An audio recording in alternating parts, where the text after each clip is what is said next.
Okay, so few things I like to share with you is the way we are going to be structuring our classes, right? We've got 10 classes and how we're going to go about it. The first thing is the topics. Quite a few people have asked me the topics, and the topics are going to be the strategic analysis. We're going to cover it today. And then another thing that we hopefully we will finish it today. If not, it will go to the next session. And the next topic is the top issues that Dream Park is facing and the industry is facing. The risk analysis. The fourth topic is financial analysis. And the fifth topic is now we are going into the exam mode from the fifth topic onwards. So the fifth topic will be on reviewing the past exams, the questions asked, the answers, the markings and things like that, because that's really going to help us with our exam. The sixth one is we will look at the key models that have been asked at the exams in the past, as well as depending on, based on our scenarios currently, our current scenario, the kind of models that will be questioned. And from the 7th to the 10th classes, we will be focusing exclusively on mock exams, right? So quite a lot of focus on mock exams. Now, let me share the screen with you.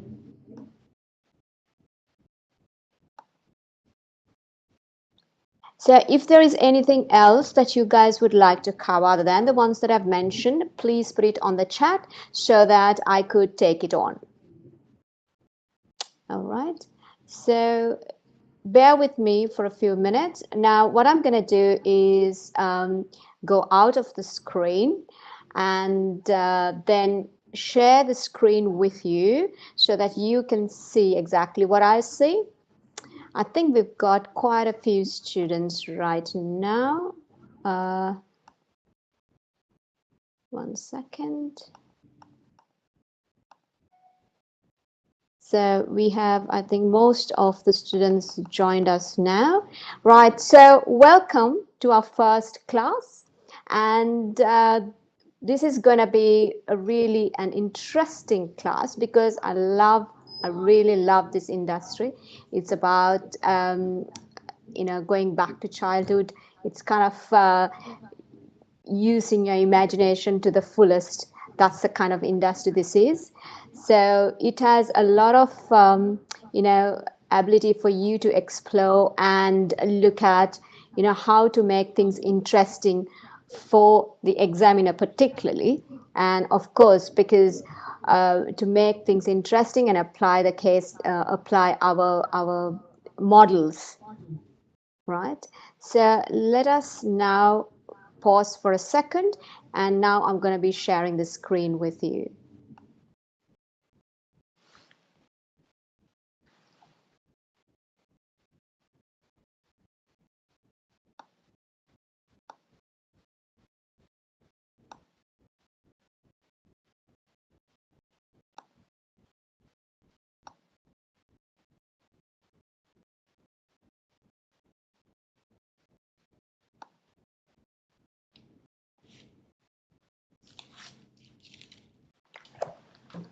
Can you see my screen? If someone can say. Yes, you're showing the pre-seen material now. Correct. Yes. Right. I'm going to share this this document as well with you because I have made some notes on it which will be useful for you. And as we go along, I will elaborate on those notes as well. And let us start. 1 second.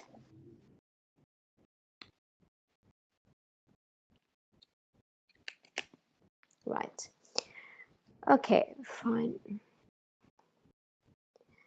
So This is a very, very interesting case, as I said. Now, because it's talking about the dream park and actually theme parks in the world of theme parks. And as you know, it is something that that's something which is going to cost a lot of money, right? So the investment is going to be quite high. Now, I just want to ask up front, is there any, have you guys read this case study before? Yeah.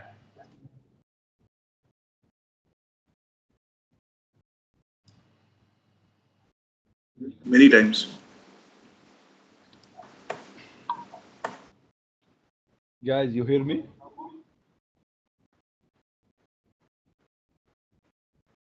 Yes, Walid, loud and clear. Yeah, okay. I read it, I think 10 times now.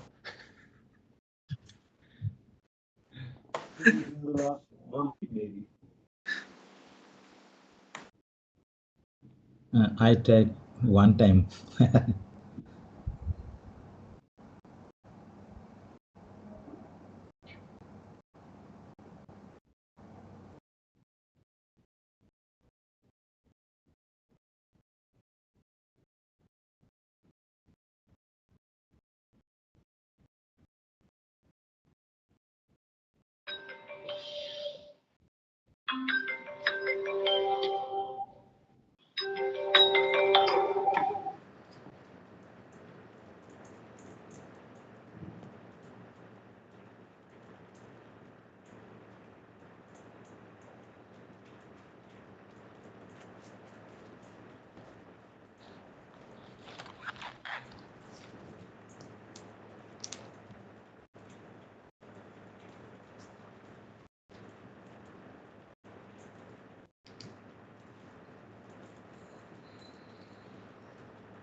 We can't hear you.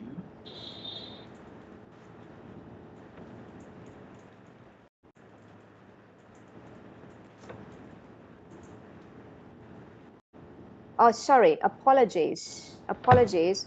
I think I have put myself on mute and people couldn't hear me. Okay. Okay, sure. Right. So I was speaking to myself. Now, where was I? Right. What I was saying was you have been given the position of a senior finance manager, right? And you have a team of people working under you. That's the accounting team is working under you, as well as your special projects. Now, in this case, it's kind of a hint the examiner has sent to you saying, well, you have a team of people working for you in the management space, as well as you're going to be doing the special projects. If you remember in the past, you were most of the time looking at special projects, but in this case, you've got a team of people focusing on management accounting things. Now, Tarun, if I can ask you to kind of give us a flavor of what type of management accounting initiatives do you think that the team can come up with, right? This finance managers team can come up with. Any ideas?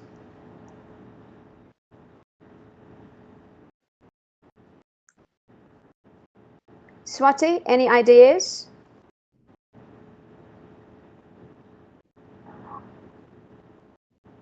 So if you're not sure, you can keep on chatting as well. Put some comments on the chat, right? This is one of the key, we are studying management accounting, right? Now in this case, we're looking at strategic management accounting. So basically, you're looking at the future, right, with your current data, past, external and internal data that you've got, right? So might be looking at impacts, the future of actually the business that we are in. What are we going to be? How are we going to partner with others? What strategic alliances are we going to build? But for all this, you need some management accounting information, right? Even your current status, you need to analyze. Even to that, you need management accountants to kind of see, you know, where are the places that we can increase revenue, where can we reduce, where can we make it more efficient. Okay, these are some of the focus projects that the management account will be looking at. Now let's next company background, right? So the company background, they've given quite a bit on backgrounds in 1962, right? A number of years ago, internet, right? Because this again sends out a very, very good message to you saying, well, it was founded many, many years ago. And one of the other things that I don't see in this company when I analyzed it is technology is not there, right? Now, I would like to ask Blunt class, do you decipher from this company background? How did you summarize it?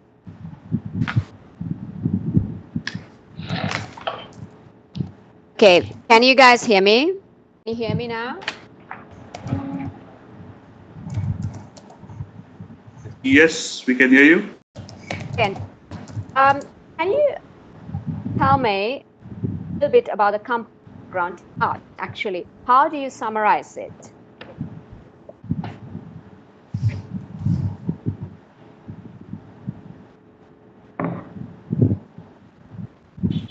Anyone is fine. Don't feel shy. Yeah. In essence, it's a company that's been formed by someone who's very set in his ways. He's moved on. There's a cultural change in the business now, but the business is split and has some challenges ahead, and probably lacks a little bit of direction. And what else? Anyone else?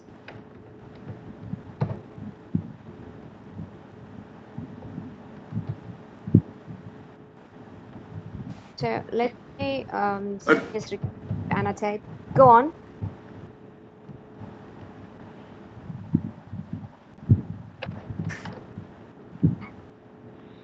So one of the things that's quite interesting here is visitors not only visited the theme park, but opted to stay for a few nights in the area. So now the company, if you look at the theme park, this theme park in general, again, in the 1960s, coming to the 70s, 80s, right? And the industry, when the interest in the leisure market is growing in the UK, that is this key point here. And what was the condition in the UK like during that time, right? And one of the things stated here is where it's located in it's not in the city, it is quite far away, but to do that a good infrastructure, right? Apart from that, you can just go one day visiting a mall or something, just go for a few hours, and you needed a to go through the whole theme, right? So it's kind of quite a few things evolved around this theme park, and in this context, you could see it's just there are many other industries that started up as well, right? So the theme park alone was not the focal point. So that's a very interesting thing to observe. And hence you can see the hotels coming up, the infrastructure coming up, right? So just by having the theme park itself is not going to do anything, right? It is a little bit like I think most of you guys are from Dubai. It's like, setting up of the knowledge village in Dubai, right? The first thing that they did was set up the infrastructure. Now, if they looked at, well, we don't know who is going to be coming over here, what university is going to come here. That thought in mind, well, nothing would have started off. Today, it's extremely successful. It's over 10 years, but it's got fantastic, all the universities, most of the biggest universities are here, right, in the knowledge village. But the thing is that the infrastructure is set up, right, as well as the hotels for the students, for the lecturers, all that is set up. So in a sense, you need to have that ecosystem for that particular company to grow. And that's the kind of thing with Dream Park. That's the successful thing, right? Any other comments?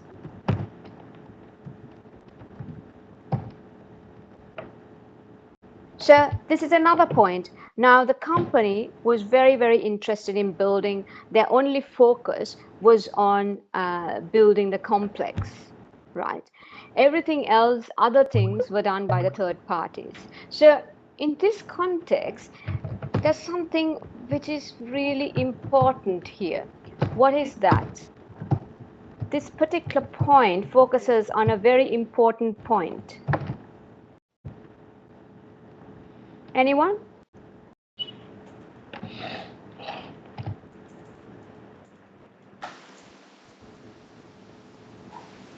Something here is support of the economy, yes, true, but you need very good partnerships, right? So partnerships is of essence here. You cannot be running this theme park on your own. So even if, let's say, for example, Dream Park had all the best people running it, it's not going to be a success if they did not have really good partners when it comes to infrastructure, hotels, and everything else, right? So this plays a significant role. So stakeholder analysis will play a major role in this place, right? That's a big one. And another point to note, focus on family entertainment, no alcohol or tobacco was served in the premises. Okay, now this is part of their values, right? They focused on the family areas. Is there anything else that they can focus on? Are there any other areas that they can focus on? Any views? Any chats? What other areas can they focus on? And what other market segments? Now here the market segment is predominantly family oriented. What other areas can they focus on?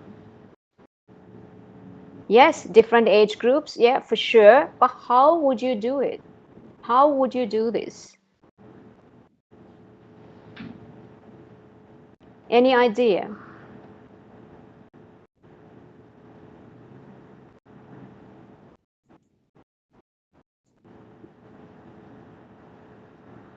Park for children, yeah, okay. Separate area for youngsters. Okay. How about a big area here I can see is the corporate world, okay? Every one of us, we are working, and why don't they attract the corporate world? Why don't they bring them into team building activities, right? Most of our, when we are in the corporate world, there's a lot of activities that we do, and they seek team building activities, encourage people to be innovative, etc., etc. What better way than involving them in a theme park, right? This is a great way to bring this kind of, break the ice, bring people together, right? So these are some of the new areas that you guys can think of. Okay, now they talk about extracts from the integrated reporting, right? Any views from this one?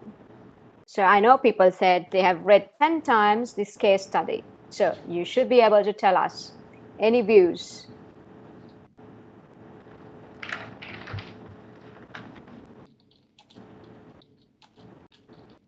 Yeah. Can somebody talk? Because that will be great if you can have we can have a discussion. Basically, they talk about the IFRS, that they follow IFRS in terms of reporting.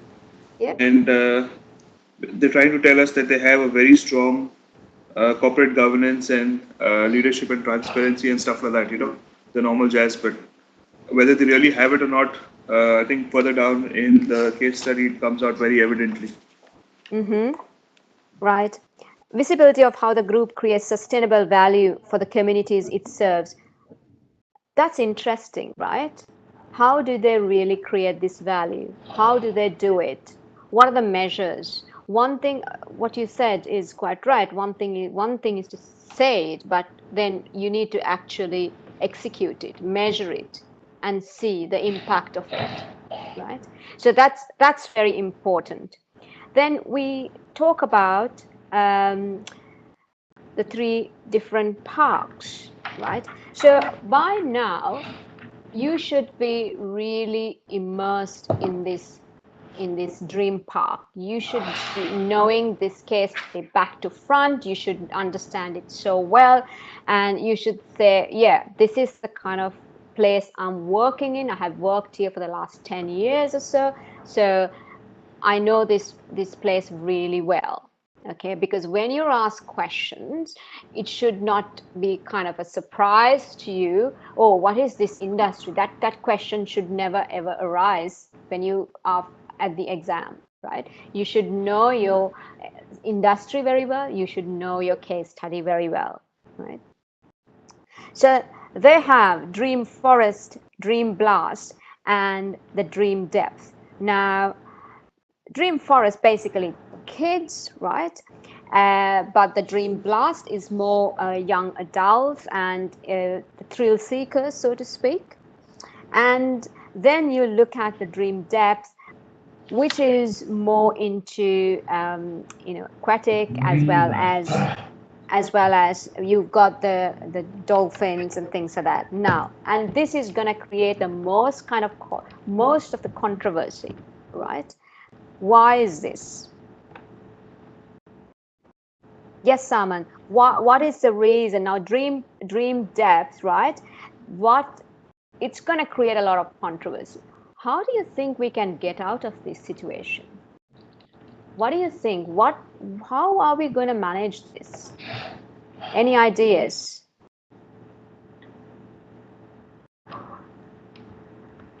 Conservation programs. Sorry, conservation programs, very good. What else?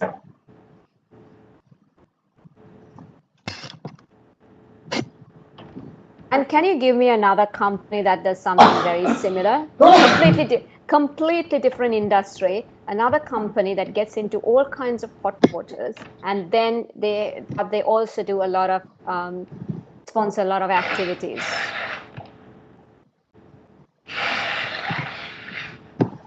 Probably the oil and gas industry. Exactly. Spot on, right? They get into all the time they're in the papers for all type of, they're kind of the bad boys. But then, the way, for example, the way some of the companies advertise on TV, right? It's amazing. They never say, okay, they're advertising their product. They do not say that this is the product I'm advertising, but they say what type of work that they're doing in exploration, in environmental aspects, that type of area, but nothing to do with their product. Now, what could Dream Depth, this park, what could the Dream Park do with regards to the Dream Depth? How can they go about, improving the image or any other options? Now, I want you to be creative. I want you to think things through, not like an accountant, but be a very, very creative in this space. Any ideas? They can set up their own kind of conservancy or aquatic marine animal welfare program. Yeah. Some kind of a charity which deals with that. Very good. Okay. And they're going to have a lot of resistance, correct, from some of the environmental groups. Activists, yeah. Yeah. But that's how would they manage that? This is another strong stakeholder. How are you going to manage that?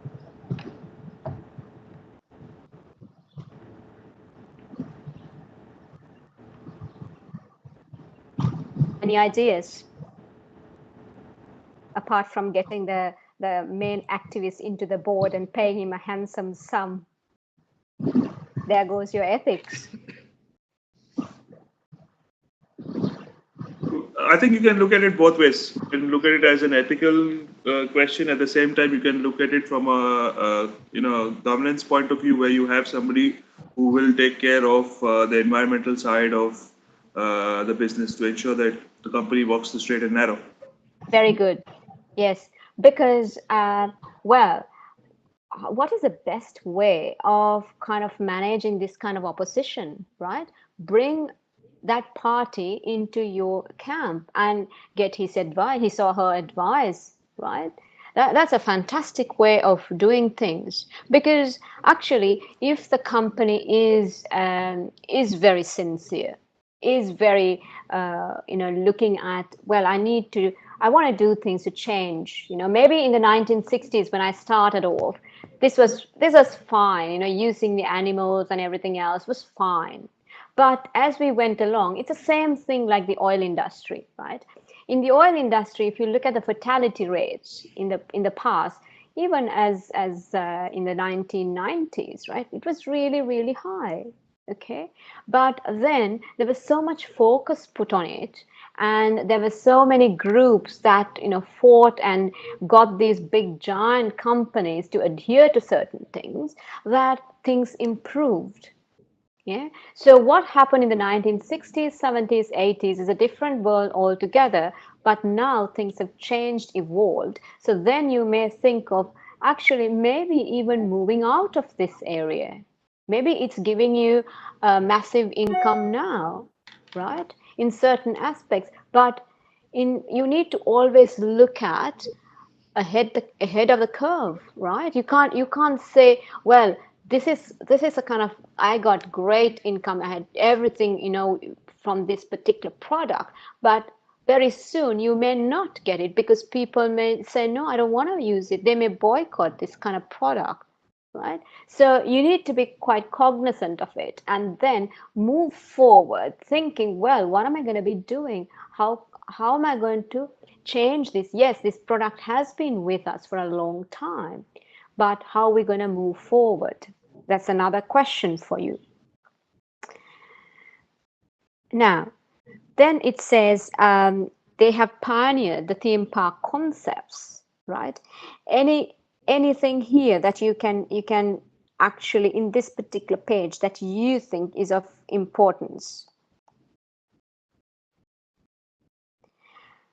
It says an innovative company, products consistency across all parks. Now, an innovative company, but also it has product consistency across all parks. What does this bring in? What is the advantage having product consistency across the parks? Anyone? Brand identity. Efficiencies. Yes, brand. Somebody said brand. What's the other one? Cost efficiencies. Cost efficiencies. Another one?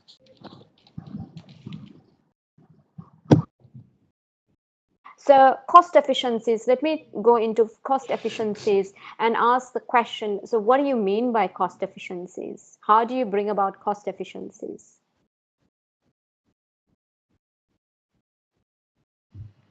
Because it's a standardized approach to each park, and therefore actually you've got to do something new for the first time. It's a replication. Right, okay. And also it may be because you're dealing with the suppliers, the guys who manufacture the rides and everything like that. You're gonna have, you have a very strong buying power because you're saying, well, you know what, I'm going to work with you, and I've got X amount of parks, so I'm going to be working with you on all these parks. So again, you have a very good partnership with these guys, right? And you're able to bring in that kind of cost efficiency that you said. And also another student mentioned control, of course, yes, because then it's easy to control as well. You don't have this type of thing, you try to standardize as much as possible because and also get very high standards. Okay. And another thing, park is too large for a visitor to complete in one day. They need to spend few more days, right? As well as in the current environment, very high security may be required. Two things that I see as very important points, right? Now, the thing is, you need to have you have the theme park, but everything else around it as well, right? You will have to have the hotels, maybe shopping mall, maybe something else to entertain your visitors. So your visitors are coming there just not only for the theme park. They may come there to spend maybe 4 days, maybe 5 days, right? So also maybe this is a good time to partner with other big brands or another product. So that these people, when they come along, they have this particular, maybe I'm going to ask you a question as to what is another product or another company that they can partner with, so that a person spending 4 or 5 days, really they take it as part of their holidays, right? So can you give me some ideas as to some products or some company that they can partner with?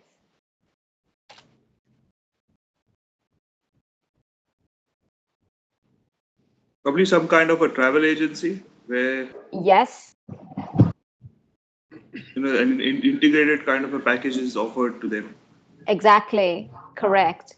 So it connects that the travel concept, right? Now, so what they're trying to do is they will market a destination. So you're coming into XYZ country, right? So for example, if you look at Dubai, well, what has Dubai got to offer, right?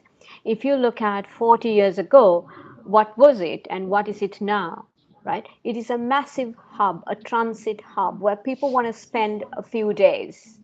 And the few days they will spend on lots of different things, right? And things that they won't do normally. Now, I have a student who is running a fantastic business here. He's much like a Uber, actually. He runs a yacht and limousine company, does not own either, right? He has people who owns fancy yachts who don't use it, as well as his people who will lend him the limousines, right? All what he does connects with the people who are travelers to his portal.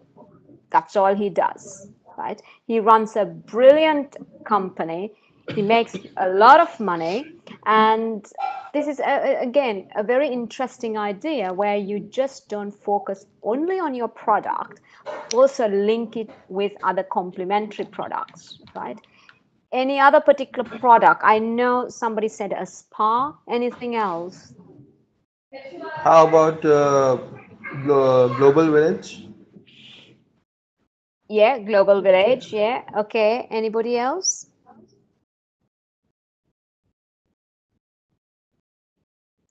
tourism companies. Yeah. Another thing that they can do is, let's say you can look at groups, right? You get massive group.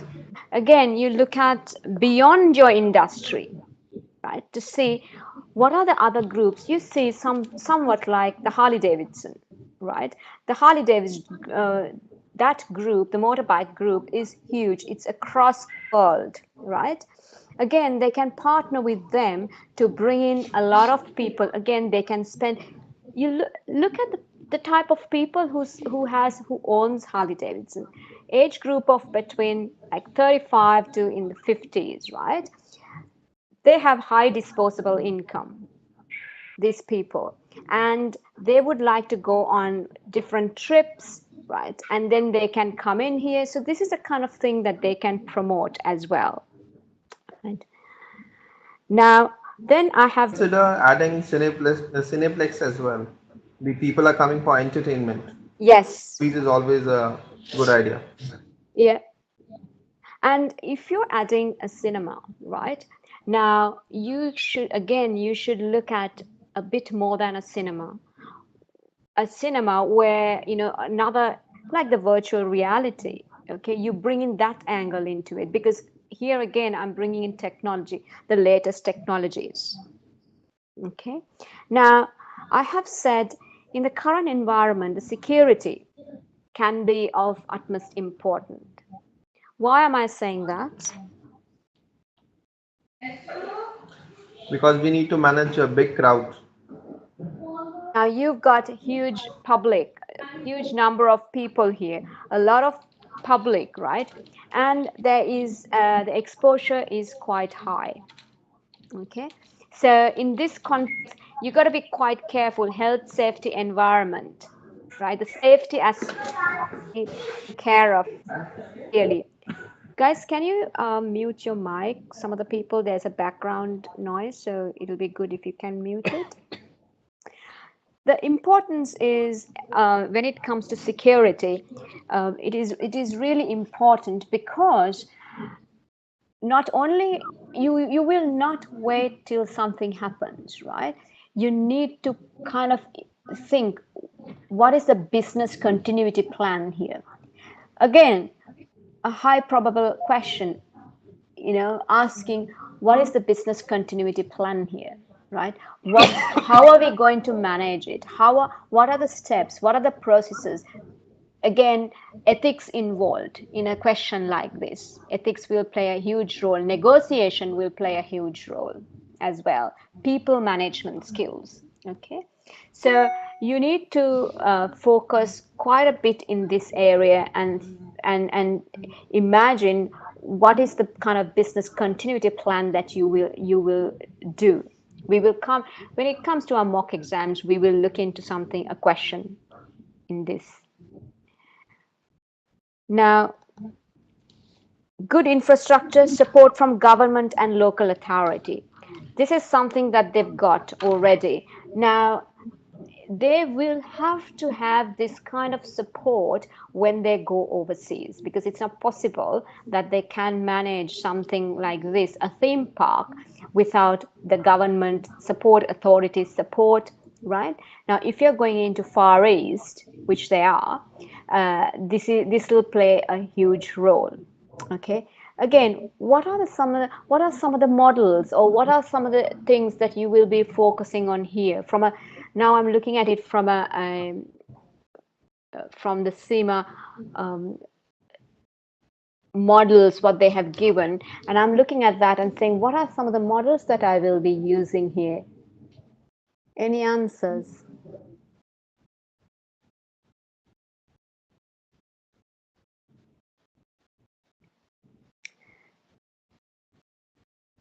Again, I will look at Software matrix. sorry. Is it Ansoff matrix? Right. So what is an Ansoff matrix? What does the Ansoff matrix tell us? Yeah, it's about products and markets. Right. Whether we are going with the existing products or we are going with the new products. Right. Okay. And Yeah. Okay. But we're talking about support from government, local authorities. So here we're going to look at the pestle as well as Mandela's matrix, right? So these are the areas, these are the things that we will be looking at to say, you know, how am I going to get the buy-in from the authorities, right? In certain countries, it may not be that stringent, but in other countries like Australia, it is extremely strict. So you have to be very, very careful when you set up a theme park like this, because it is high risk in the sense of the rides and etc. Right? So there will be a lot of steps that you may have to follow when it comes to building a theme park if it's in Australia.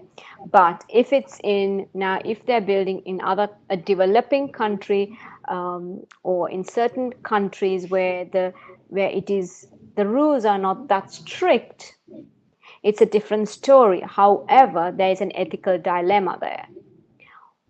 What rules should you focus on, right? It is your own, which is far higher than that of the government of that particular country.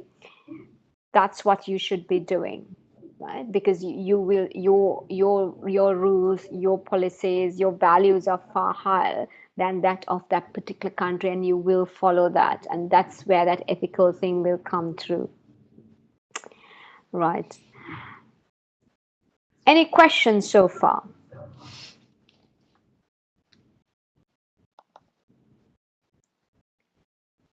Right, this is again, this part, they're talking about the revenues. So we're saying the revenues are ticket sales, merchandise, and food, straightforward ones. What are some of the revenues that they can get? Any ideas? Any input from the team? Advertising and branding kind of. Right. Adding a mall, Puneet says. What else? That's it. Advertising and branding kind of revenues. Yes, yeah. Car park charges, yeah, of course. We need that. And corporate events, yes. School events.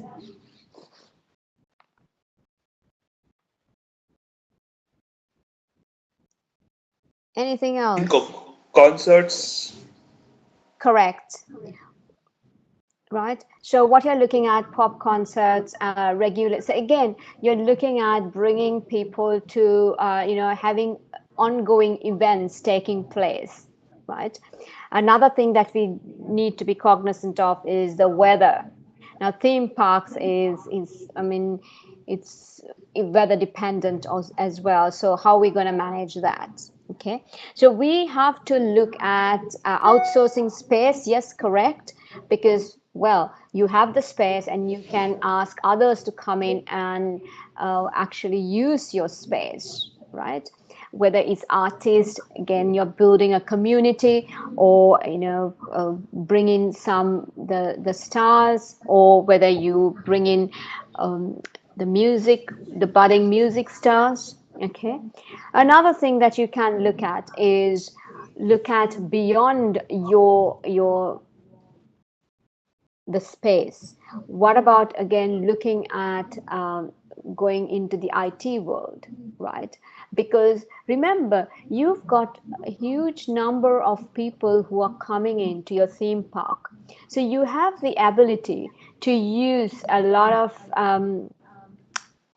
the power of social media and actually build games, have a lot of other things going through in parallel other than your theme park, right? So that you are going to get constant revenue, and because you've already got a brand here, and you're able to use that brand, and you got lots of people from kids to older people coming in, and they know about you, they know the name, they know that you're creating this fun kind of activities. So if you create a game or something else other than in your theme park, well, that's another revenue generator. Okay, and you can actually link that community into coming and visit your theme park on a regular basis as well. Yes, someone said, how about adding school and colleges? Yes, definitely. Now, we aim to be good neighbors. Each Dream Park complex is a major employer in its own right. We provide significant revenue generating opportunities, right? So, creator of jobs in hospitality, infrastructure, and surrounding towns, which is really a good thing what they're doing. And so it certainly is contributing to the society and the community, right? Which is good.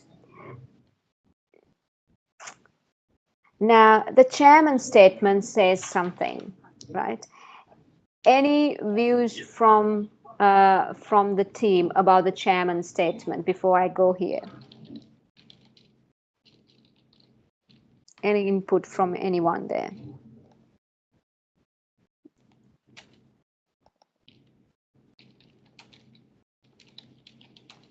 It tells us about the dividend policy. Right. What else? What are the underlying things that's not actually, how can you read between the lines? What is there? What is he not saying? They retained a reasonable level of profit in the company to fund growth. Mm-hmm.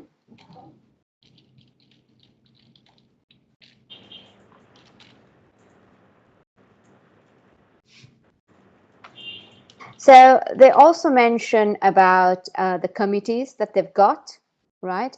They talk about health, safety, and the security, right? And also the corporate social responsibilities, right?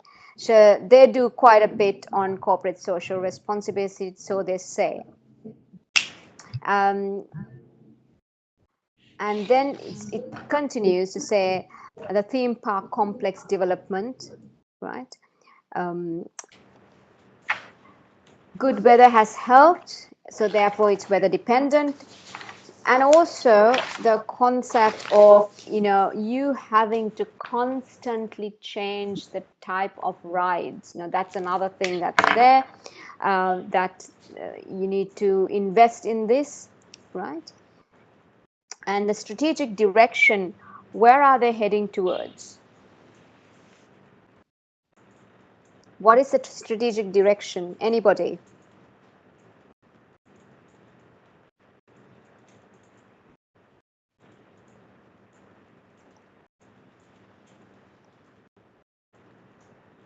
Now, in this strategic direction, the team of management accountants can play a massive role here. What is the role that they can play?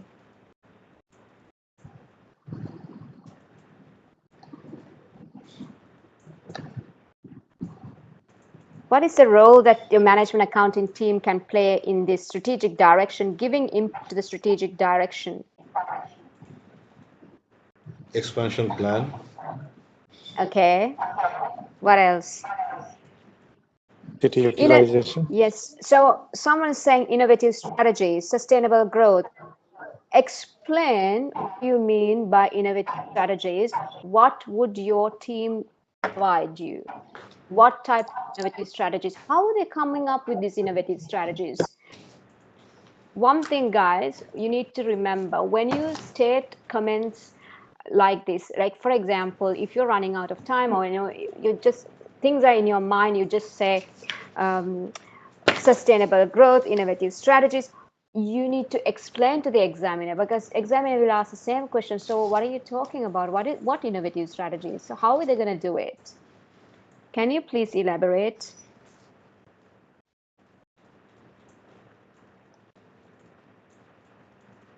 How will they use this? How will they come up with innovative strategies?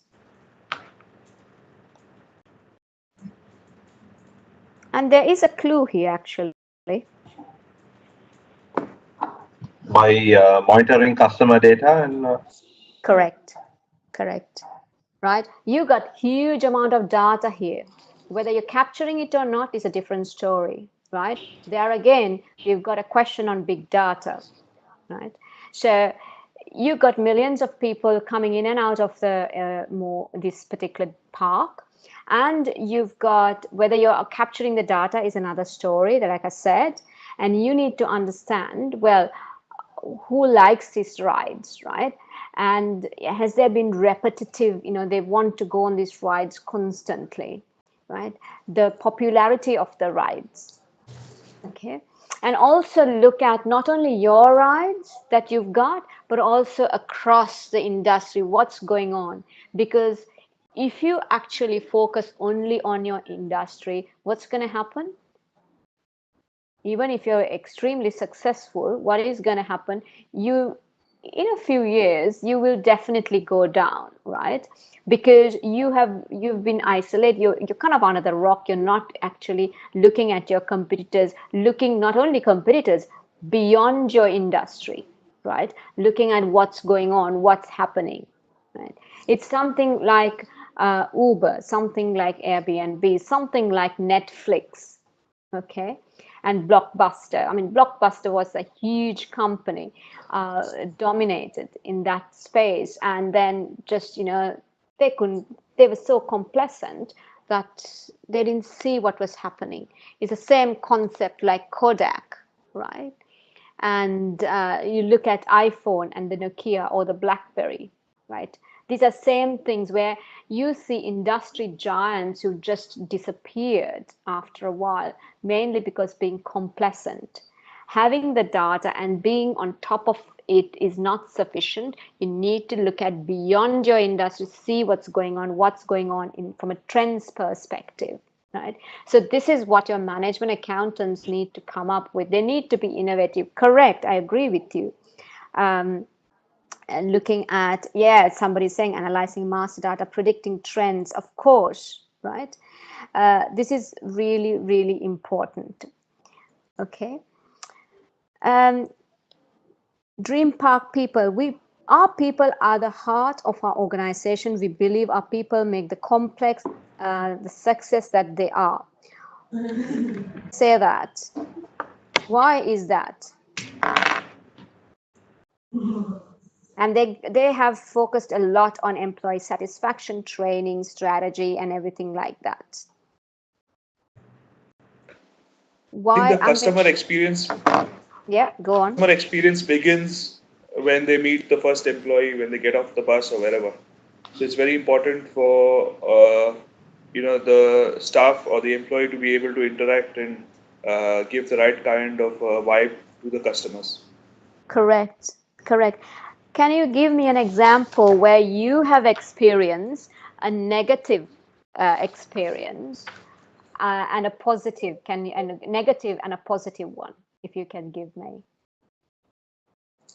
I think I take Global Village as an example where the guy standing at the place just pulls the ticket out of your hand and says, "Okay, walk," kind of ordering you in or out.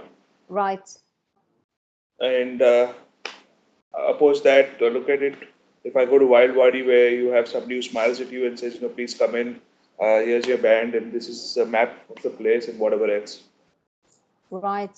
Okay. Anybody else?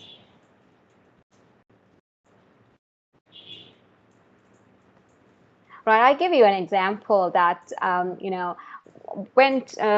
we went to one of the coffee shops recently with one of our friends, a coffee shop that we quite regularly frequent. And that particular day, unfortunately, our friends had come from overseas. We wanted to take them there, and the person who served us, our visitor, he wanted some warm water. So he doesn't drink tea or coffee. So he said, "Can I have some warm water?" And the person who served just came with boiling water and put it down in front of him. And he said, "Excuse me, I wanted warm water, not boiling hot water." And she turned around and said, "Well, stay for 5 minutes, this is going to be warm water, right? I mean, that was like, we laughed because it was so shocking the way, it really, there was no malice, but it's a case of, the people were not trained, right? That's it. People were not trained to care. People were not trained to, listen to the customer. That's what it was. So in what you mentioned about Global Village, the person is like not trained, that's about it. Whereas something like Wild Wadi, they would be going through numerous trainings to basically go through and to see how to treat the customer, because like you guys said, the first touch point is really, really important. So rides is one thing, but you come here to experience, right? The experience starts with actually from the beginning, from the time you start booking that journey, right? Even the start is, buying the tickets, all that touch points makes a huge difference. Then the touch points might be from the website or the people who are selling your tickets, right? Or, and also then comes the infrastructure that brings you to this theme park, and then the theme park takes over. So there are lots of touch points before you actually come into your theme park even. So that's important, right? And of course, you need to consider your employees, because the more trained they are, the more you need to understand what's important for them, right? And they will serve the customer better. There's a lot on corporate social responsibility, and then we talk about animal welfare as well. Now, corporate social responsibility, not only will you look at the society, but also looking at the carbon footprint and so on, the waste management. And I'm going to take you to another slide that I have. We'll go through that as soon as we finish these ones. Okay. We spoke about animal welfare. Now, this is going to be a controversial story. Maybe, for example, the theme park that you open in the Far East, they may not mind it, but everywhere else there might be a huge problem. Then you will maybe ask, how are you going to manage this, right? It becomes an ethical issue, okay?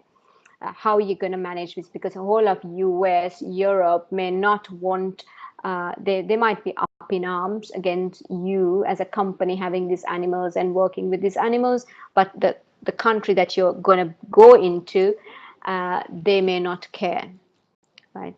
That's a big question. Yes, Puneet said, replace it with machines. Yes, like I said, maybe you need to think ahead of the curve and think of, let's move into something else. This might be a really great opportunity for you to create a lot of PR, okay? Why would you create a lot of PR during this time? How would you manage to do that? Any ideas? With this animal welfare, we can use it to our advantage really well. How would you do that?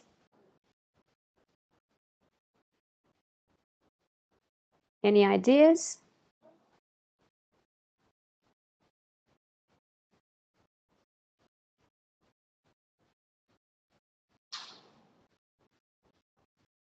Yeah, future safety of animals, how we serve animals, yeah.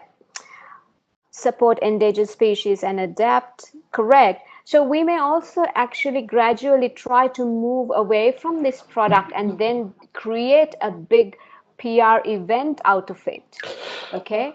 So you can actually look at moving out of this particular area, and like you said, using machines, using virtual reality, or any other things other than this particular animal thing. You can move to a new product. What is happening there is a few things. You're going to increase your brand value. You're going to actually give publicity, create awareness to this new product that you've got, okay? And by doing all that, you're taking away a huge risk that is there in your business, which is these animals. Okay, so that's how you can actually make it a really great opportunity to go into this new space. We've got a lot of risks, right? Fluctuation demand, the weather, okay? So exchange rate, customer safety, employees, okay? So quite a lot of things that you've got. And you have to see, well, how are we going to mitigate? Now, this is an area where we will look at a little bit later on in our classes, how we're going to mitigate risks and what are the uncertainties, risks that are there. Okay, we can look at it. We have one whole class dedicated for that. Then we will go through that more in detail.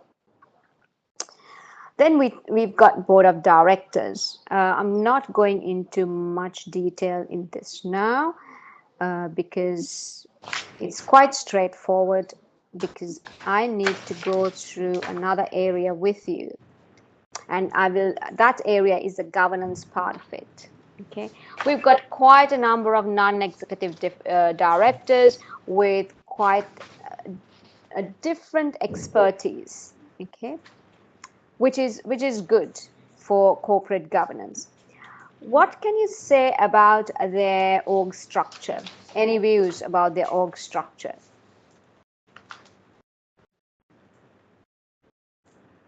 Yes, it's a matrix. Anything else? Correct. No clear reporting lines. That in itself causes a lot of problems. Yeah, especially operations, correct? Yes, so this structure may create some issues, right? And yeah, lack of focus. So we need to understand how they, well, Imran, I hope you can hear me now. Hope you can hear me. So I hope this structure might actually cause a problem, right? So we need to be kind of come up with this structure in itself might be a risk. We have to look at it and see how did they manage before and how they're managing going forward, what is the best structure to use. Okay, then there is a lot of details about remuneration. It seems they really value the directors that come in, and they welcome the directors, and they have this golden halo package that they give, and also a golden parachute that they give for the guys who are moving away, right, from the company. So it seems like a company is a company that focuses quite a lot on the employees, because on the employee side we saw they invest a lot in the employees, but even when it comes to directors, there's a heavy focus on directors, the quality of directors, the expertise. In order to attract the best, they are giving very high remunerations. Okay, right. At this point, I'm going to leave the financials because we have a special class for the financials, and I'm going to take you to my next area that I want to talk to you about.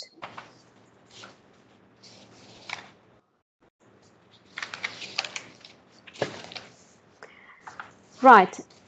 So what I aim to do is quickly finish off in the next 40 minutes or so the analysis of this, right? And I'm going to compare it with some of the other theme parks, other entertainment companies in the world, and see, how can we learn from these companies, right? Because we need to understand that particular industry as well, right? So, guys, when you talk of a dream park, right, what sort of a business are we in? Entertainment. Right. Entertainment, and this is entertainment as in you go to this place and you forget everything. That's what it is, right? True. Entertainment is you forget your boss and you forget your colleagues that you may have differences with. Maybe you fought with your spouse, whatever it is. You've forgotten all that and you just enter into this magical world, right? This magical world that just takes you down this road and it's like, wow, what is this? Or you scream your head off when you go on those rides. You've forgotten everything else. You only want to breathe, right? Yeah. So I'm a real coward. I have not been on roller coasters. I'm really, really a coward. Have you guys gone on roller coasters? Yeah. Okay. Is it fun? Many times. Oh, really? Yeah. Thrill, full of thrill. Right. Do you think of anybody else when you're on the roller coaster? Or it's just, okay, I just want to breathe. I want to hold my heart. It's just about to jump off from my mouth. Right. So it is really fun. It is thrilling. And you see people walking. So what we see is when you go into a park like this, we want to be entertained, right? We want to be entertained, and every minute we want some action to happen, right? Something or the other. Now, that's our expectation. So as a visitor, my expectation is extremely high, okay? And what about the ones who are actually providing that expectation, that service, right? They have to be in the top of their game all the time. So hence, they've got all these employees. They invest a lot on the employees, people who are working there, so that they are happy, right? So that's really important. Now, straight away we go into the strategic analysis, because this particular slide pack is about strategic analysis. What is the strategic analysis? We're looking at the mission, vision, and the goals. We're looking at the environmental analysis, the SWOTs, what's the position audit of the company, right? We also look at the corporate strategic choices that they've got. So basically, you're looking at how are we going to grow in the long term. That's the idea. This is where we are currently, but in the long term, what are we going to be doing? And what sort of a business we are in is important question to ask, because based on that, we need to look at how are we going to move with the future, right? Our future trends. What are the other things that's going to impact us?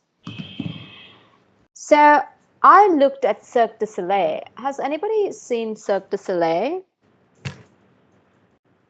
Right? Anyone here? Right. It's I'm going to put some. Cirque du Soleil is an amazing company that a French, Canadian French company, and I'm going to put some snippets from there, and I will also give you links to the founder of Cirque du Soleil. It's really interesting to listen to him because it's $1 billion company. Do you guys know a concept called blue ocean strategy? Anybody? Right. So this is one company that adapted that and did it really well. Now, their values, Cirque du Soleil, their values are to uphold integrity of a creative process, to recognize the individuals, extend the limits of the possible, right? So they have an amazing act. it's in the YouTube as well. So some of the clips, you should go and watch it. It's really, really interesting. They've taken the traditional circus to a different level. If you look at the circus traditionally, I mean, the circus has been there forever and forever, right? They used a lot of animals. Now, it is very close to what our example is, our scenario is. They used a lot of animals, but what happened, it was not possible to use these animals because they were traveling around. It was such a big hassle to use the animals. Then, in the 70s, from 70s onwards, these animal rights groups, all these things came about, and it became a real mess, right? But Cirque du Soleil adapted something completely different. Did not use animals. It was all about using people, music, the different types of people from different parts of the world, using different cultures and celebrating different cultures, the music, the lighting, the technology, just to create an entirely different world. Okay. So when you set up any company, you have investors and you have customers, right? Basically, you look at what does the investor want? He or she wants good returns. Customers, in this case, they want to have fun, but in a safe environment. Because in this case, unlike Cirque du Soleil, where your visitors are not performing, but in this case, our case, the visitors are actual performers as well, because they are thrill seekers. They form part of your theme park, right? Because they are going to be using those rides, etc., etc. So it becomes extremely important. Safety plays a significant role. So what is the strategy that these guys are trying to adapt? You need to create really good customer experience. In order to create really good customer experience, what needs to be there? Any answers? Good training on customer behavior. So training the people. What else? Training the people. Anything else?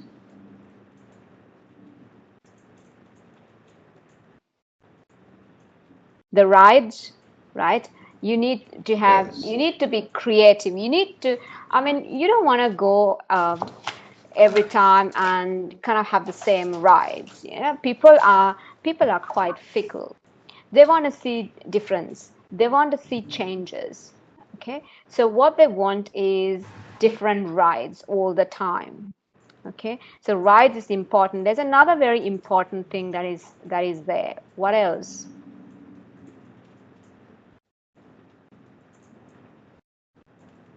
Especially when you're spending few days, especially when you're spending more than, hotels. Yeah, hotels. Unexpected experiences. Like for instance? Different kind of ride altogether. Yeah. So again, in the theme, in a theme of rides, different rides altogether. And also, what about food outlets, right? I don't know about you guys. Food plays an important role in my life, right? So that's something, again, like, to create a great customer experience, you need to have all these things, because you need to have food outlets, but not just normal food, right? Some really nice outlets with really gourmet food. And then you create these great experiences with the people. Then you also create, that these rides are there. So you got many things have to happen, right? You have to have good transport links. So what's the point in having an amazing theme park when you can't get to that point, right? You don't have public transport, right? Now, again, that plays a huge role in environment as well. So you have good transport links, and in this case, they have got 3 branded parks. What are their values? Their values are fun, safety, family values, ethical, and innovative. right? These are their 5 key values. Now, if you go back to the values of Cirque du Soleil, they looked at uphold the creative process, right? And they look at individuals' contribution to our body of work. So individuals, right?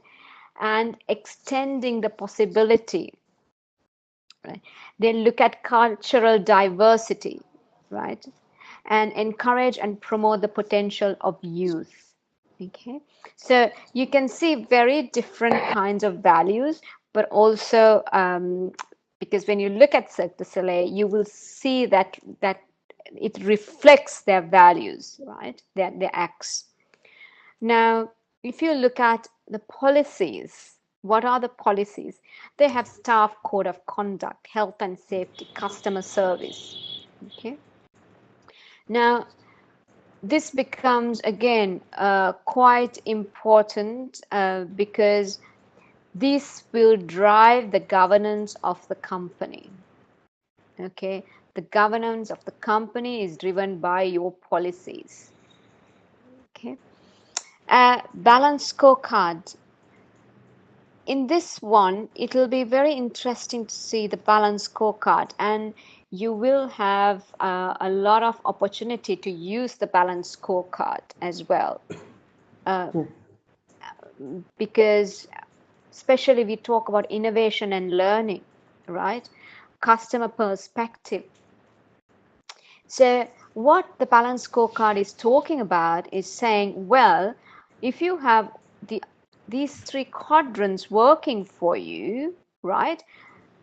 Financial perspective or the financial result is obvious. You will have a fantastic financials if you're focusing on innovation, customer perspective, internal business processes, and things like that. You're going to have a very, very good return. Okay. If I look at the balance scorecard and our company, from a finance perspective, we were looking at profitability, ROI, cash flow, gearing, its share price, how it's doing, right? That's what we are looking at. And then we look at innovation and learning. Innovation and learning, again, we look at, well, how many hours that we train the people, right? How many new activities that we bring in. Now we are talking about measuring it as well, right? Number of changes made from customer, staff, and supplier feedback. So have you really made changes to our rides or anything else from what we receive from customers and from the staff? Have you really implemented that? And the uses of new activities. Okay. Then we look at the internal perspective. Now we are looking very much internal to look at the carbon footprint, wastage, right? The employee satisfaction, because that again will drive the profitability of the company. All of this will drive the profitability of the company, right? And then we'll look at, of course, the customer's perspective. We can get this in advance, right? We don't have to wait till. Generally what a balance scorecard is trying to give you is a perspective of the performance of the company right now, and you don't have to wait till you get your financials till the year end. Okay, by carrying out a balance scorecard kind of activity, immediately you will kind of say, well, this is where the company is going. I'm in a position to change the company, right? So you and your management accounting team can do a lot of work here, right? Because in the balance scorecard, you can use it to the fullest advantage. And we'll look at the product life cycle then. Again, product life cycle is, we can look at, where the growth is and the maturity. In certain markets, in your case, with the theme parks, there is a growth. but in certain areas there is a maturity. So can you tell me a little bit more what areas, what market segments are in maturity and what's in growth?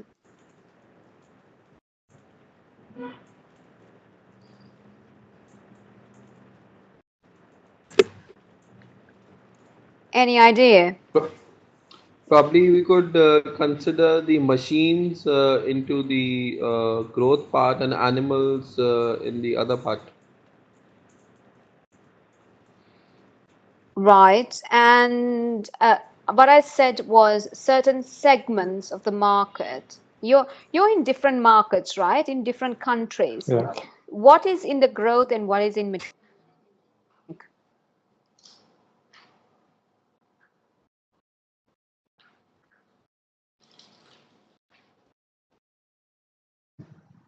You can say UK is in maturity and Middle East in the growth stage.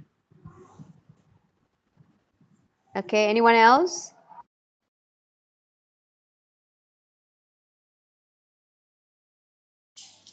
Any other India views? into growth stage as well. Sorry? India into growth stage as well. Okay. No, but one thing I have a question. Say for US or Canada, right? They're even their maturity, but still they are improving their new. They innovated the new rides almost every year. Mm-hmm. One or two new rides are coming every year. So Mm-hmm. their maturity, but again they are also progressing. To Interesting concept. So what you're saying yeah, is still, even though we are in the growth stage, in maturity, we still go on investing, yeah.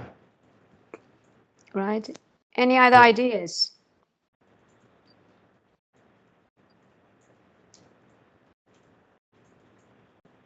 So if you look at them, you say US and Europe are in the maturity stage, right? And if they're in the maturity stage, let me ask the question, why is it in the maturity stage? What is driving that? I think they have been in this business for a long time. That could be the reason. But again, that I'm saying that they have been investing a lot again to for the innovated rides. That's it. I think it So has more. Sorry. Go on. It has more to do with the market. The market itself is a very mature market. There is enough of competition, and the options are many. So definitely, they would not. I mean, the industry by itself, because we started in '62, so it wouldn't be. I mean, our business wouldn't be at the growth stage right now in Europe or probably in the UK. Yeah. We've probably reached a kind of a peak, and we've got to take some kind of an action to ensure that there's not a decline in the revenue. Mm-hmm. So what you're saying is it reached its peak, right? You said it reached. Why has it? How come it's reached its peak? That are you saying our market segment, the age group has changed? Do you in think fact, that it is the is. reason? In fact, this business is always demanding because this is their focus is actually three different type of groups of ages. So Right. that's why always people go there, and Mm-hmm. will be going there. Mm-hmm. It's also that there's a shift from a lot of these outdoor activities are probably the advent of online gaming and things like that, which give people a thrill sitting in the house. Yeah, and Right. even there are So many Disney's and all others, and even Canada's Paramount on the land. They also introduced the water parks along with the other rides. So water Right. rides are also there. So people are more interested in doing. So those who have been liking what kind of rides they want, they can use that one. Mm-hmm. So a lot of varieties are there. This is the thing. Right. So what you're saying is the saturation has happened because you've got lots of varieties that have come in now, right?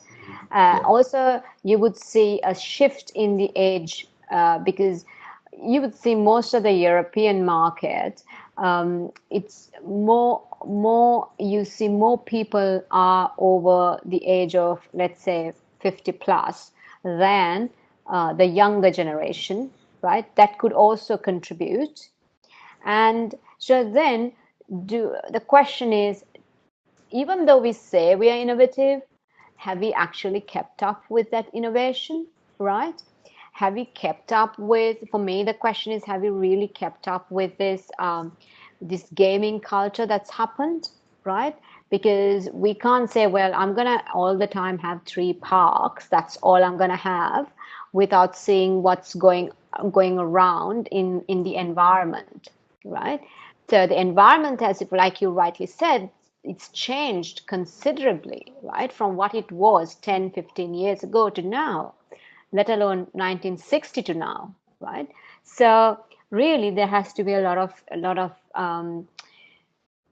change, I believe, in this space, because if you look at the market, the Europe and the US market, even if they go into, let's say, we've got people who are in a more mature age, why don't we change the rides or whatever it is to suit that age group, right? Have we thought of that, right? That there is a question mark for me, okay? Because in this case, their focus is purely on like a certain age group, and that's it, right? But what is happening right now is even that age group has found other entertainments, right? Which really does not need, I mean, you don't need to go to a place, spend 3 days in thrill-seeking activities. You can do it elsewhere. Okay, so you can stay, for example, in a particular cubicle, wherever it is, in a cocoon, and experience that, what you're feeling in a very small space, right? A simulated activity. We can do that, right? You don't need to go to a theme park. So you are competing, Dream Park is competing with this kind of activities. A lot of innovation has happened. Okay, any ideas?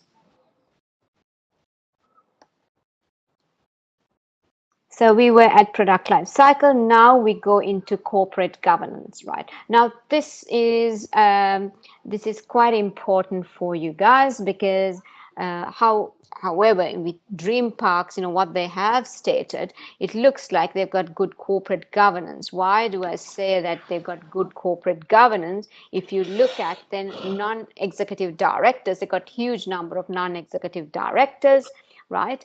And you need to look at these guys coming from different disciplines, which they are, and what is the advantage of having these NEDs? They have two, different perspectives they will bring in, and also they have, they kind of steer the company in a very unbiased manner, because they are not involved in the operations of the business. Okay, and if you look at the application to Dream Park, the non-executive chairman, right, and the NEDs, and you look at, they've got all these committees and things like that as well. So on the face of it, it seems like they have a dream governance model in place, right? Again, we don't know what it's kind of, for me, too good to be true. We don't know what's going to happen with your unseen material, what sort of things are going to get pushed through. Okay. And what they haven't specifically stated is about the directors' remunerations and the decision making. So the directors play a significant role. They also say that they pay them quite a bit of money at the beginning and as well as at the end of their tenure to, so we need more information. That's not reflected there. Okay.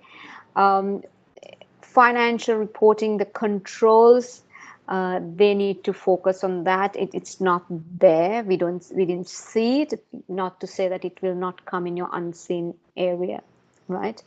You may have to have a lot of quite a few regular meetings with institutional shareholders, and also another point is about the stakeholders, right? And now, when it comes to ethics, we will have a separate, when we go into our mocks, we will look at the ethics part of it.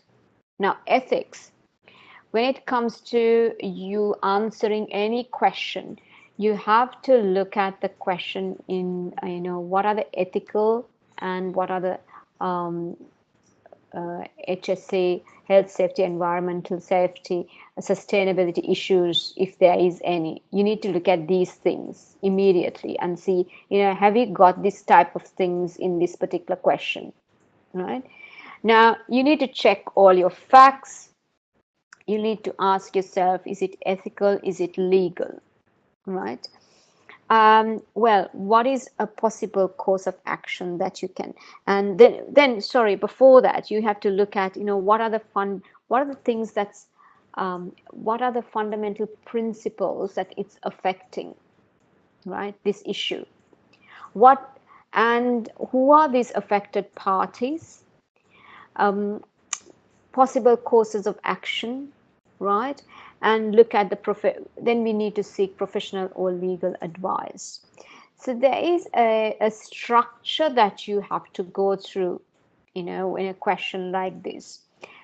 We may have quite a few ethical things coming up with our dream park scenario, because it has a lot of controversy. It might be related to rides. It might be related to, the animals that we've got, right? Many areas, the employees, the society, the communities that we work with. So you got to be quite careful and in the way you structure your answers. Okay. Any questions so far?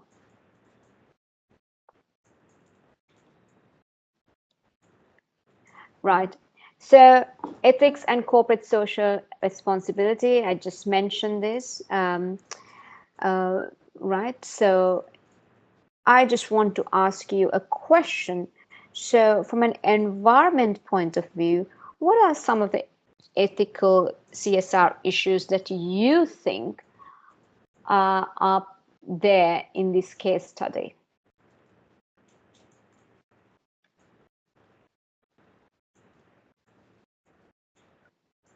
What do you think?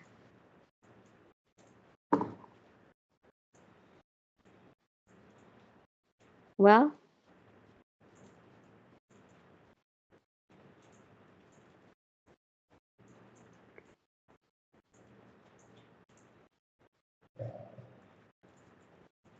or you can also pick up commitment to local community.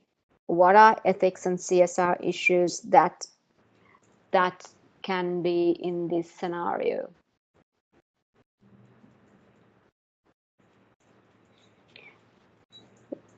So I'll give you a hint, okay? If you look at the energy use by this company, by the park, right? The energy that they use, the recycling, right? The process, have they got that in place? How much waste is there? How do we manage the waste? Right. Now, if I look at commitment to local communities, they're saying they are creator of jobs, right, which is fantastic. But they can do a little bit more than that. And you will see when we go through what the other people in this kind of industry, what they do, right? There are lots of things that you can do for the community. Can you give me any ideas other than creating jobs? Anybody? They can create business. They can start business, backward linkage business or something like that. Like what, for Say, example? say private transportation, or Okay. and also small kind of entertainment house that so far. So whenever people goes there, they can also pass some time into those small entertaining areas as well. Okay, yeah.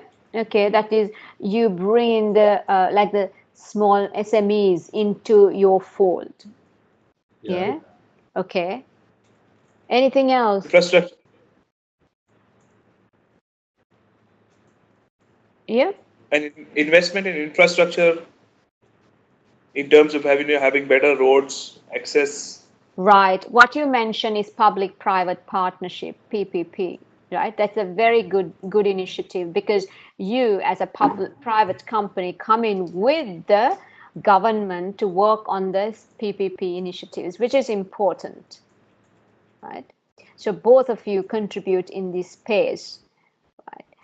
So not only will you be funding, so funding is one aspect of it, but also one of the most important things in a PPP is where actually the corporate, I know the way the corporates operate, project manage, and work in these PPP projects. That is the key thing, right? So that's a really good one. Anything else?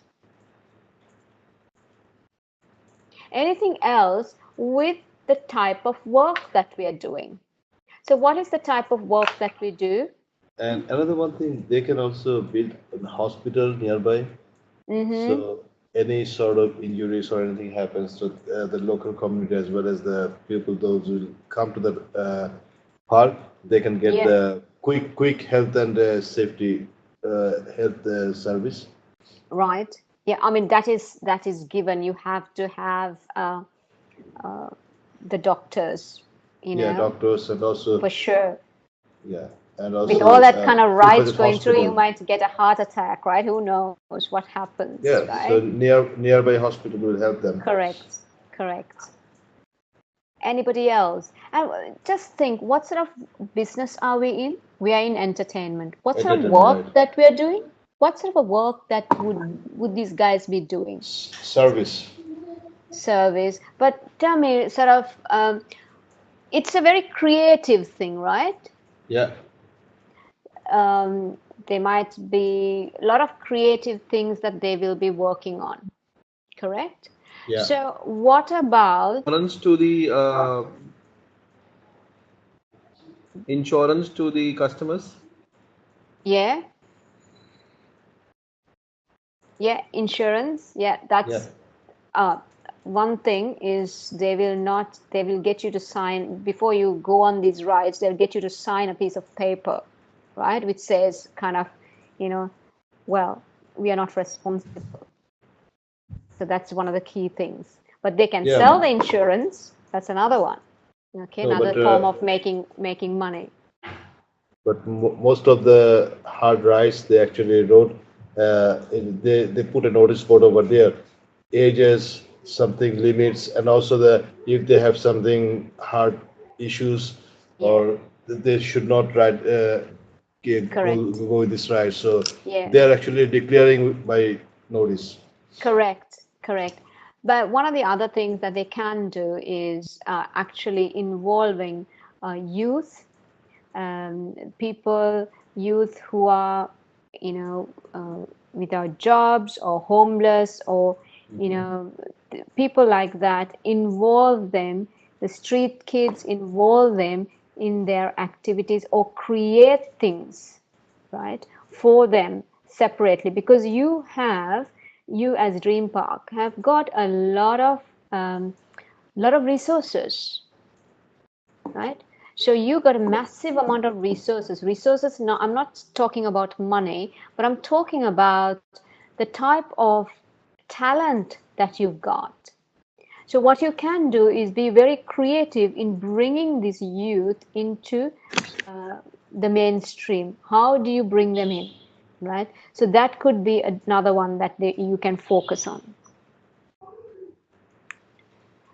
So we looked at some of the typical scenarios are bribery, professional ethics at stake, treatment of staff, treatment of suppliers. Suppliers should have code of conduct, very clear code of conduct, the type of, even when it comes to procuring stuff from our suppliers, there has to be a very clear guidelines as to, this is the code of conduct, and we expect our suppliers to adhere to these.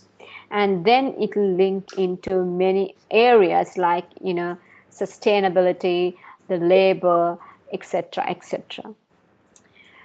Now, I wanted to share with you with regards to Cirque du Soleil and how they look at environment, right? They focus on water management, air quality, climate change, waste management, education and awareness. These are key topics that they've got, and they focus on these goals, and they've got measurements as well, so they can very clearly measure it, right? So as part of policy, right, Cirque du Soleil pledges to these other 4 areas: conform with environmental legal requirements, right, and so on. Again, you can see this is very clearly stated, communicated to their own teams, right? And their own teams have got these as their KPIs that they have to adhere to. And they have responsible procurement, right? So again, you're looking at even when it comes to the supplier, I'm looking at, well, if I'm working with you, supplier, I want you to adhere to these factors, right? If it comes to, we want to make sure that you don't use child labor, forced labor, right, etc. Health and safety of your employees. All this is important for us. So what you're doing is going down your kind of that supply chain and looking at all the touch points to see, for me to get a product from you, you need to adhere to these environment, these policies, right?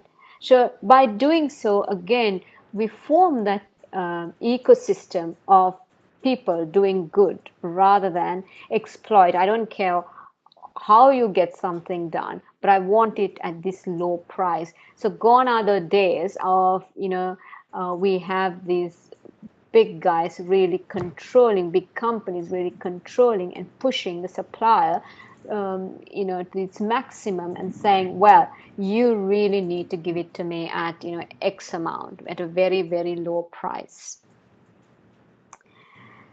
So we've got 10 minutes more when we're looking at critical success factors. What are some of the key things for this company for it to be successful? What are the things that they have to do, right?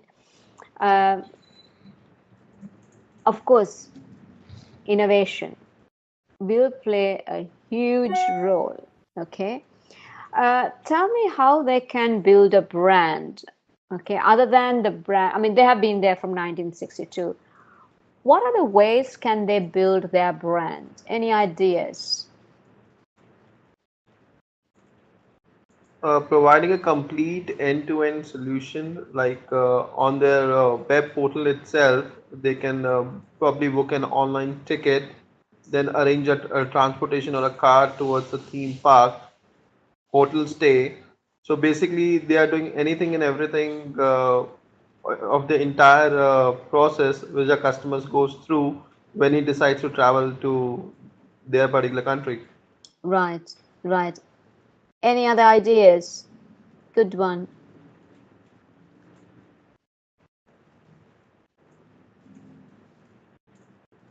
How can you build a brand?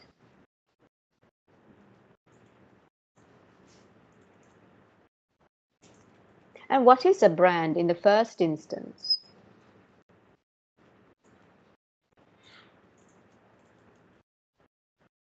An identity of your own.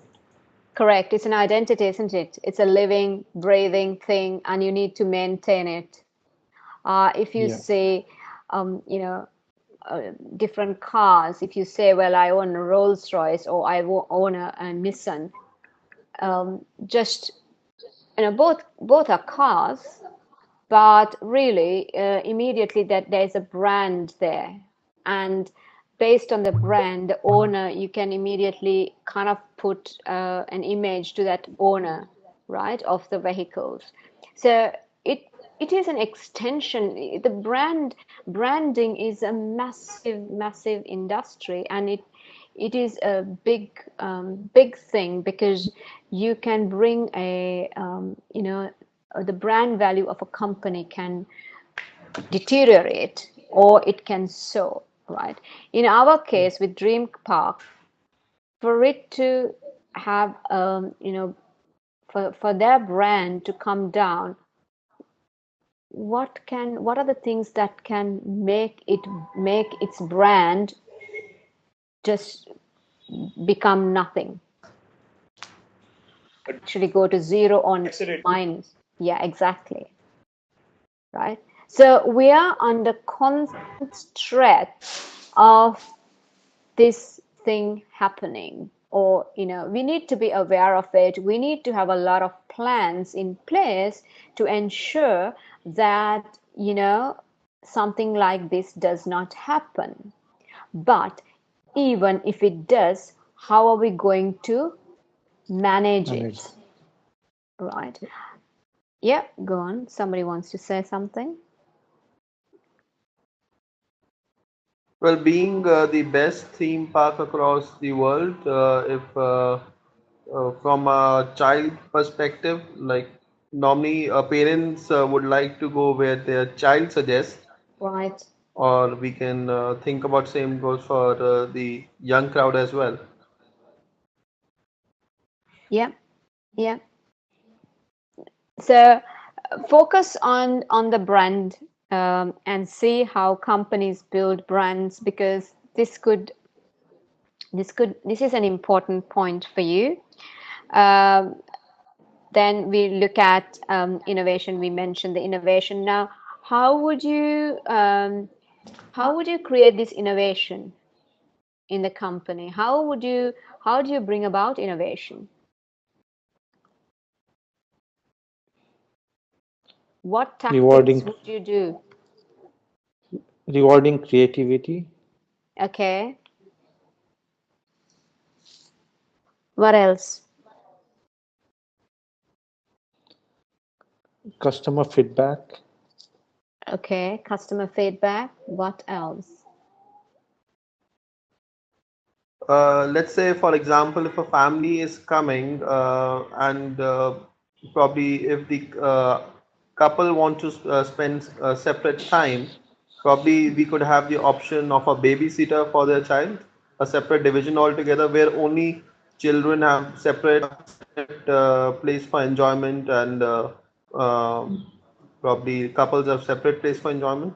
Yeah. Yeah. So, one of the things, yeah, different kinds of, you're creating different kinds of products, isn't it, based on the customer feedback, right? So, another thing that you can think of is look at partnering with certain companies, right? Let's say a very, you know, innovative company that you partner with, right? A company that focuses on certain technologies that you partner with, right? And by doing so, maybe they're not in your industry, okay? Maybe you partner with you know, Apple. Maybe you partner with Google. Maybe you partner with a sports company, right? Yeah, partner is media. Yeah, Yeah, any media company. correct, correct. Yeah.